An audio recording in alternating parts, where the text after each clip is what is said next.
Hey y'all, it's Don. Welcome or welcome back to my channel. I'm a licensed clinical social worker, and on this channel we discuss lifestyle, mental health, and career and social work related content.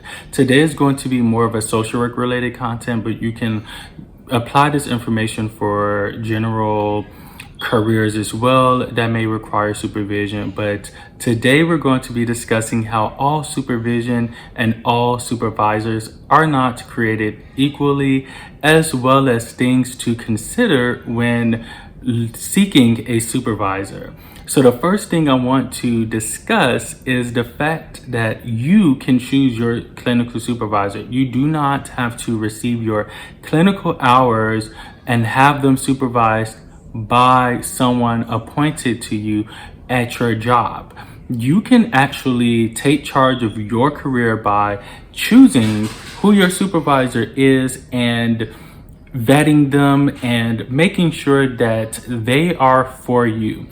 Now, a lot of people think free supervision is great, it's perfect, it's what you want. I was a recipient of free supervision and I appreciate my supervisors.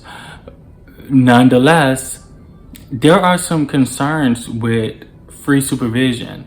They may not be receiving additional compensation for their clinical supervision or them clinically supervising you. So that could impact the ways in which they show up to each supervision meeting. That can impact the structure, that can impact the level of investment that they have in you, because a lot of companies will say as a perk, okay, we give you supervision, but then they don't compensate those supervisors, and that's not okay. So if you're an employer watching this, please change that, because it's not okay and it does impact people's work. I will say that there are supervisors who are very uninvolved, who are very, very uninvolved or very passive in your clinical supervision experience, and that is not what you want. You want someone who is invested. You want someone who is what you need in a clinical supervisor. So let's take a look at some things that you can consider when seeking a clinical supervisor. So the first thing you want to consider is, are they in your field of interest? So if you are someone who wants to work with moms, you want to work in maternal mental health, why not seek out a clinical supervisor that can really serve as a mentor, as someone who has experience in maternal mental health? You can seek out someone who specializes in prenatal and postpartum parental issues, maternal issues. I know recently I've developed an interest in paternal mental health. So seeking out a clinical supervisor who has that specialty can be very beneficial for you, because not only are you getting your hours, but you are receiving tailored and specialized training and mentorship in an area of interest. I should have begun with this one, but you want to make sure that your supervisor is willing and able to sign a contract. I can't tell you how many nightmares I heard about people having to start completely over in their clinical supervision. There's so many people who their supervisor may leave. So again, going back to them working at an organization, they may leave, and then where are they now? What are they left with?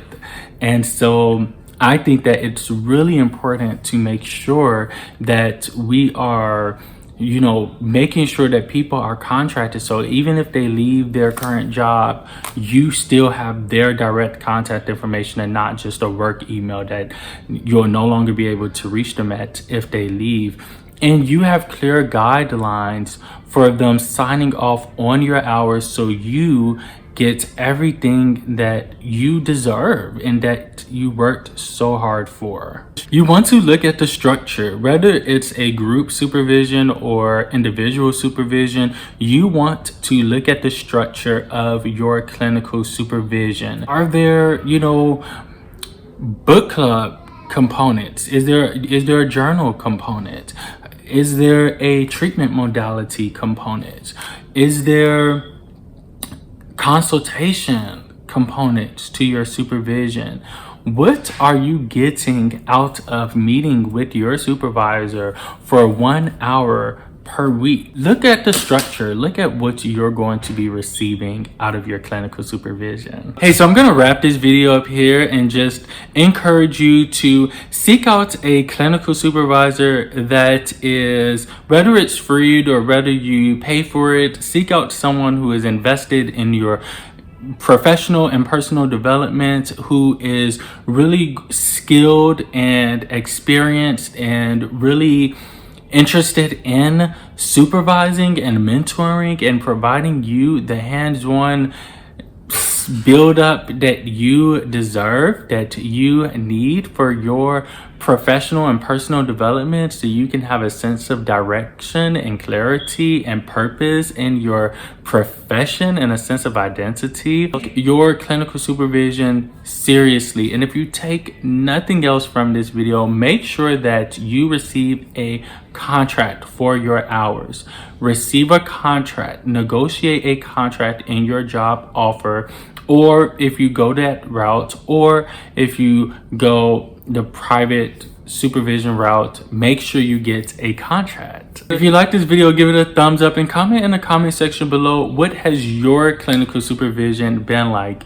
And if you are in Iowa or Illinois and you are seeking a clinical supervisor, I am offering clinical supervision for social workers with their MSW who are in a direct practice role seeking a clinical supervisor. I take a hands-on customized approach, and I would love to have a discussion with you regarding clinical supervision. You can do so by emailing me at donzolampkins@gmail.com, or you can do so by visiting my big cartel at donzolampkinservices.bigcartel.com. Thanks so much for watching, and until I see you next time, be you, be great.